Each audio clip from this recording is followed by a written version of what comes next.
নমস্কাৰ মই আছোঁ আপোনালোকৰ ডিজিটেল মিত্ৰ ভ্যাকেন্সি ওলাইছে ফেডাৰেল বেংকত যিসকলে ক্লাছ 10 পাছ কৰিছে তেওঁলোকৰ বাবে সুখবৰ ফেডাৰেল বেংকত ওলাইছে অফিচ এছিষ্টেণ্টৰ জব এইটো জব কৰিবৰ কাৰণে আপোনালোকে মিনিমাম ক্লাছ 10 পাছ কৰিব লাগিব আৰু ম্যাক্সিমাম 12 গ্ৰেজুৱেশ্যন যদি কৰিছে আপুনি এপ্লাই কৰিব নোৱাৰিব অনলি ক্লাছ 10 আৰু 12 পাছ হ'লে এপ্লাই কৰিব পাৰিব সকলো প্ৰসেছ আজি কৈ আছোঁ ভিডিঅ'টোত গতিকে ভিডিঅ'টো লাষ্টলৈকে চাব এইখিনি হৈছে ইম্পৰ্টেণ্ট ডেটখিনি কালি নটিফিকেশনটো ওলাইছে মানে 30 ডিসেম্বৰ ওলাইছে লাষ্ট ডেট হ'ব এপ্লিকেশনৰ 8 জানুৱাৰী আৰু আপোনালোকে এটা এক্সাম দিব লাগিব আমাৰ অসমৰ এক্সামটো হ'ব গুৱাহাটীত চেণ্টাৰসমূহ আছে এটো 1 ফেব্ৰুৱাৰীত হ'ব এতিয়া আহিছো কোনে কোনে এপ্লাই কৰিব পাৰিব প্ৰথমটো হ'ল এডুকেশ্যন কোৱালিফিকেশ্যন ইয়াত লিখা আছে candidate should have passed 10 class standard or equivalent exam but not pass graduation মানে আপুনি গ্ৰেজুৱেশ্যন কৰা হ'ব নালাগিব 10 ৰ পৰা 12 পাছৰ ভিতৰত হ'ব লাগিব এজ লিমিটটো হ'ল Candidates should not be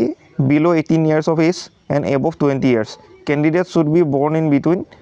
1/12/2005 and 1/12/2007. মানে আপুনি 18 বছৰ বেছি হ'ব লাগিব আৰু 20 বছৰ তলত হ'ব লাগিব মানে 18 পৰা 20 বছৰৰ ভিতৰত যদি আপুনি হয় তেতিয়া হেতু পোষ্টৰ কাৰণে এলিজিবল হ'ব কিন্তু যদি আপুনি ST SC হয় বা আগতে ফেডাৰেল বেংকত জব কৰি আছে তেতিয়া হলে আপোনাৰ 5 বছৰ এক্সট্ৰা এজ ৰিলেক্সেশন থাকিব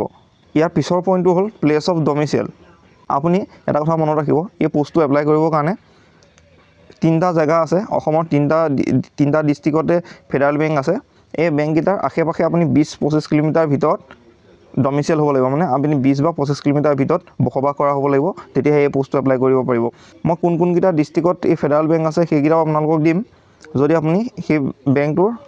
ওচৰে পাজৰে 20 কিলোমিটাৰ ভিতৰত বসবাস কৰে তেতিয়াহ'লে আপুনি পোষ্টটোৰ কাৰণে এপ্লিকেবল হ'ব আৰু এপ্লাই কৰিব পাৰিব এপ্লাই প্ৰসেছটো অনলাইন হ'ব মই ভিডিও ডেসক্ৰিপচনৰ লিংকটো দি দিম বা এই নটিফিকেশনৰ লিংকটো দি দিম ইয়াতে ফেডাৰেল বেংকৰ যেটো ওয়েবসাইট হয় ফেডাৰেল বেংকৰ ওয়েবসাইটত গৈ তাতে কেৰিয়াৰ বুলি যেটো অপচন থাকে সেই কেৰিয়াৰৰ অপচনত গৈ আপোনালোকে অনলাইন এপ্লাই কৰিব পাৰিব ঠিক আছে এতিয়া আহিছো অসমৰ কোন জায়গাত আছে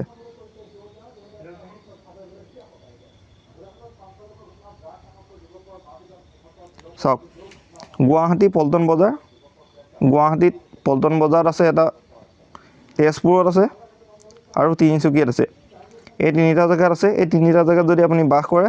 আৰু ফেডাৰেল বেংকটো ওচৰত আছে তেতিয়াহ'লে আপুনি এই পোষ্টৰ বাবে এপ্লাই কৰিব পাৰিব এনেকুৱা ধৰণৰ জব নটিফিকেশন পাই থাকিবৰ বাবে চেনেলটো সাবস্ক্ৰাইব কৰি ৰাখিব ধন্যবাদ